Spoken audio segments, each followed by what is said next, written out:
Hello friends and my dear students. Welcome to video lecture. Myself Vijay Kumar. This video specially prepared for first semester BBM students. Subject is Quantitative Techniques 1. Today I will discuss ratios and proportions. Introduction of ratios.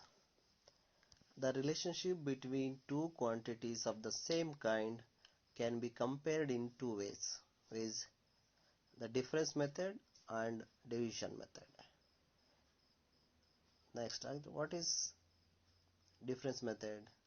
The difference method quantities are compared as one quantity is more or less of another quantity.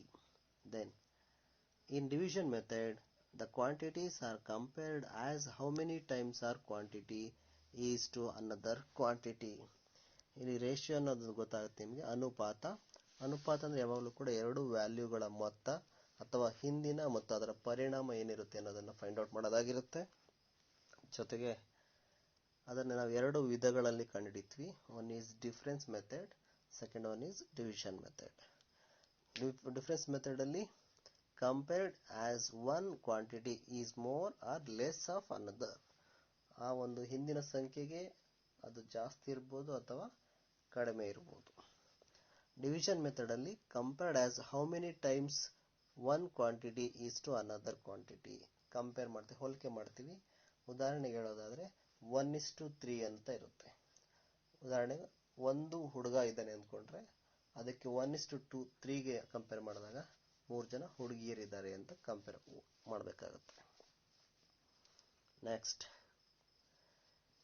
the comparison of quantities of same kind in the division method is known as the ratio of the two quantities. ಅಂದ್ರೆ ಹೋಲಿಕೆ ಮಾಡಬೇಕಾಗುತ್ತೆ. Same kind ಅಂದ್ರೆ ಒಂದೇ ತರದ ಸಂಖ್ಯೆಗಳನ್ನ ಅಥವಾ ಒಂದೇ ತರದ ಯಾವುದೇ ಆಲ್ಫಾಬೆಟ್ಗಳನ್ನು ಮಾಡ್ತೀವಿ ಕನ್ಸಿಡರ್ ಮಾಡಿ ಫೈಂಡ್ ಔಟ್ ಮಾಡ್ತಕ್ಕಂಥದ್ದು. What is ratio? If A and B are quantities of same kind, then the fraction A by B is called the ratio. The relation between the two values, but at the same kind, same value. Thus, the ratio of one quantity to another is the relation in respect of the number of times that one quantity contains the other. ಇಲ್ಲಿ ಹೇಳ್ತಕ್ಕಂಥದ್ದು relation in respect of the numbers of time and that one quantity contains another. Next, it is always expressed by a fraction obtained by dividing the first quantity by the second. Next, a ratio A and B is generally represented in point number 1, the ratio of A and B. A is the first term, B is the second term. Next, ಇದನ್ನು ನಾವು ರೇಷಿಯೋಗೆ ಏನಾದರೂ ಹಾಕೋದಾದ್ರೆ ಫಾರ್ಮೇಷನ್ಗೆ B second point is A is to B. ಹೇಗೆ ಓದಬೇಕು ಅನ್ನೋದಾದ್ರೆ A is to B. And thirdly it is comparison of division method A by B. These are the ratios are generally represented. Next, the quantities A and B are called term of the ratio because of the relation between two same kind. The first A is called antecedent and the second term B is called consequent. Antecedent ಅಂದ್ರೆ ಹಿಂದಿನ ಮೌಲ್ಯ ಅಥವಾ ಹಿಂದಿನ ಸಂಖ್ಯೆ ಏನಿದೆ, next consequent ಅದರ ಪರಿಣಾಮ ಏನಾಗುತ್ತೆ ಅನ್ನೋದನ್ನ ಕಂಡುಹಿಡಿತಕ್ಕಂಥದ್ದು. ಅದರ ಡೆಫಿನೇಷನ್ಸ್ ಏನು ಹೇಳುತ್ತೆ? Ratio can be defined as a relationship between any two or more numbers expressed in that same unit which is found out in same arithmetic form with a new or view to making a meaningful comparison between any two or more related phenomena. This is the definitions of ratio. ಹಾಗೆ ಕೆಲವೊಂದು points ನೆನಪಲ್ಲಿ ಇಟ್ಕೋಬೇಕಾಗುತ್ತೆ. ಒಂದು ratio ಮಾಡಬೇಕು ಅನ್ನೋದಾದ್ರೆ ಕೆಲವೊಂದು ಗುಣಲಕ್ಷಣಗಳು ಹೀಗೆ ಇರಬೇಕು ಅಂತ ಇರುತ್ತೆ. ಅದ್ರಲ್ಲಿ number 1, the term of a ratio must be of the same unit. It means same unit or same kind or same value. Next, second important point, relating to ratio. Ratio has no unit of measurement. No unit of measurement. ಯಾವುದನ್ನು ಕೂಡ ನಾವಿಲ್ಲಿ measure ಮಾಡೋದಕ್ಕೆ ಸಾಧ್ಯ ಆಗೋದಿಲ್ಲ unit wise ಅಲ್ಲಿ.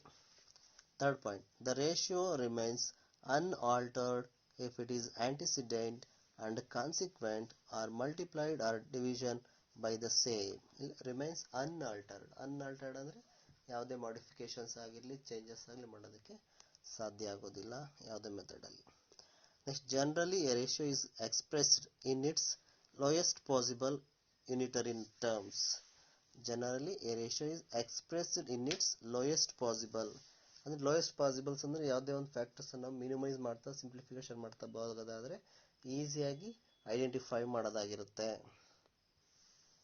It means for example 50:60 is reduced to 5:6. 5 stage ಬಂತು ಅನ್ನೋದಾದ್ರೆ ನಾವು 10 ಕಾಮನ್ ಫ್ಯಾಕ್ಟರ್ ತಗೊಂಡು ಅದರಿಂದ ಸಿಂಪ್ಲಿಫೈ ಮಾಡ್ತಾ ಇದ್ದೀವಿ.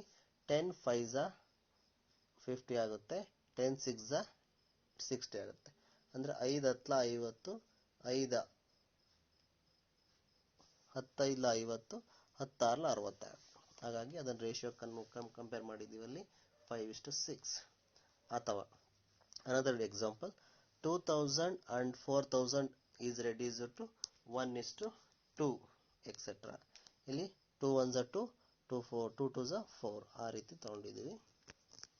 Next fifth point, to compare two or more ratio, convert them in equivalent ratios so as to make the denomination of the ratios equal. ಯಾವಾಗಲೂ ಕೂಡ ಅನುಪಾತ ಸಮವಾಗಿರಬೇಕಾಗುತ್ತೆ. ಯಾವಾಗ ಕಂಪೇರ್ ಮಾಡ್ತೀವಿ ಟು ಆರ್ ಮೋರ್ ರೇಷಿಯೋಸ್ ಸಂಬಂಧಪಟ್ಟಂತೆ that should be convert them into the equal ratio. ಹಾಗಿದ್ರೆ what are the forms or types of ratio? Number 1, unit. Unit ratio or equality ratio. Both the sides it should be equal. A unit ratio is a ratio of equality in which both the terms are equal. For example, 1:1 ಅಂದ್ರೆ it means antecedent and consequent value ಕೂಡ ಅಥವಾ left hand ಅಲ್ಲಿ ಇರತಕ್ಕಂತ ಸಂಖ್ಯೆ ಮತ್ತು ಬಲಭಾಗದಲ್ಲಿ ಇರತಕ್ಕಂತ ಸಂಖ್ಯೆ ಎರಡು ಕೂಡ ಸಮನಾಗಿರತಕ್ಕಂತದ್ದು. That means a ratio in which antecedent equal to consequent is called equality or unit ratio. Example, another example 3:3 etc.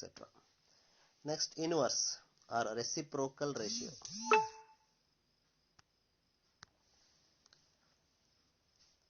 A ratio is said to be inverse of the other if their product is 1. In other words, an inverse ratio is one which obtained by interchanging the antecedent and the consequent in a given ratio. Interchange ಅಂದ್ರೆ ಪರಸ್ಪರ ಅದಲು ಬದಲು ಮಾಡಬೇಕಾಗುತ್ತೆ values ಅನ್ನ. For example, if A is to B is a ratio, then B is to A is called inverse ratio. ಅಂದ್ರೆ A ಸ್ಥಾನದಲ್ಲಿ B ಅನ್ನ, B ಸ್ಥಾನದಲ್ಲಿ A ಅನ್ನ, it is interchanging. Compound ratio, third one. Let A is to B and C is to D are two ratios. A ಮತ್ತೆ B ಒಂದು ratio ಆದ್ರೆ ಇನ್ನೊಂದು C is to D another ratio. Therefore, two ratio. Then the ratio of AC is to BD is called compound ratio of the two ratio. A is to B and C is to D. These are the compound ratio. A ಮತ್ತೆ C ಮತ್ತೆ B ಮತ್ತೆ D. Next, duplicate ratio. When a ratio is compounded by itself, then the resultant ratio is called duplicate ratio. Duplicate ratio ಅಂತಂದ್ರೆ ಅದಿರ್ತಕ್ಕಂಥ A ಮತ್ತೆ B value ಏನಾಗಿರುತ್ತೆ, square ಆಗಿರುತ್ತೆ. For example, that means of A is to B is a ratio, then ratio is A square is to B square. For example, 2:3 ತಗೊಳ್ಳೋದಾದ್ರೆ 2 square equal to 3 square. ಹಾಗಾಗಿ 2 2s are 4, 3 3s are 9. Next, fifth one, sub-duplicate ratio. It is one which is obtained by taking the square root of the respective term of a given ratio. ಇಲ್ಲಿ sub-triplicate ಅನ್ನೋದಾದ್ರೆ with the help of square root. For example, 9:16 ಇದೆ. ಅದನ್ನು ನಾವು square ರೂಟ್ಗೆ apply ಮಾಡಿದಾಗ square root of 9 is to square root of 16 ಆಗುತ್ತೆ. ಅದನ್ನು simplification ಮಾಡಿದಾಗ 3 and 4 ಬರುತ್ತೆ. Next triplication ratio. It is one which is obtained by taking cubes of respective terms of ratio. ಇಲ್ಲಿ a is to b ಅನ್ನೋ ratio ತಗೊಂಡಾಗ ಯಾವುದಾದ್ರೂ value ತಗೊಳ್ತೀವಿ. ಇಲ್ಲಿ ಅಲ್ಲಿಗೆ a cube and b cube. For example 2 is to 4 ಅನ್ನೋದ್ರೆ ಅಲ್ಲಿಗೆ 2 cube and 4 cube. Result is 2 into 2 into 2. 2 2s are 4, 4 2s are 8. Next 4 4s are 16, 16 3s 16, 16 4s are 64 ಆಗುತ್ತೆ. ಅಂದರೆ 2 2 4, 4 2 8 ಮತ್ತು 4 4 16, 16 4 64. Final result is 8 is to 64. It is related to triplicate ratio. Next, sub-triplicate ratio. It is the cube root of the terms of ratio. Cube root. ನೋಡಿ, for example, a is to b is ratio of, ನೋಡಿ, cube roots is square root of a ಅಂತ ತಗೊಂಡಿದ್ದೀವಿ, is to cube root of terms b is called sub-triplicate ratio. For example, 27 is to 64. Already ಇದು ಕ್ಯೂಬಲ್ ಇದೆ. it should be simplified. 3 is to 4. ಹೇಗಾಗುತ್ತೆ ಅಂತ ಬೇಕಾದ್ರೆ ನೀವು observe ಮಾಡ್ಬೋದು. 3 3s are 9, 9 3s are 27. ನೋಡಿ, ನೆಕ್ಸ್ಟ್ 4 ಅಷ್ಟೇ. 4 4s are 16, 16 4s are 64 ಆಗುತ್ತೆ. Next, continued ratio. When the relationship between 3 or more aspects of same kind is expressed in the form of ratio. ಇಲ್ಲಿ 2 ಅಥವಾ 3 ಸೇಮ್ ಕೈಂಡ್ ಇರೋದ್ರಿಂದ ನಾವು ಅದನ್ನು express ಮಾಡ್ಬೋದು ಕೂಡ. For example 3 is to 4 is to 6 is to 8. ಇಲ್ಲಿ 3 or more ಇದೆ. ಹಾಗಾಗಿ ಇದನ್ನ ಸಿಂಪ್ಲಿಫಿಕೇಶನ್ ನೋಡಿ ಹೇಗಿದೆ. Continued ratio 3/4 it is 1 ratio ಆಗುತ್ತೆ. Next 4 is to 6 equal to another ratio. Next 6 divided by 8 another ratio ಆಗುತ್ತೆ. ಅಲ್ಲಿಗೆ 3/4 equal to 4/6 equal to 6/8. Next, ninth one, ratio of greater inequality. In the ratios a is to b, if a is greater than b, that is antecedent is greater than the consequent. For example, 3 is to 2 or 5 is to 2 or 2 is to 1 etc. ಇಲ್ಲಿ antecedent ಜಾಸ್ತಿ ಇದೆ, consequent ಕಡಿಮೆ ಇರುತ್ತೆ. Next, ratio of lesser inequality. In the ratio of a is to b, if lesser than b, that is antecedent is less than the consequent. For example, 3 is to 2 or 2 is to 5 or 1 is to 2. ಅಂದ್ರೆ it means vice versa of ratio of greater inequality and ratio of lesser equality.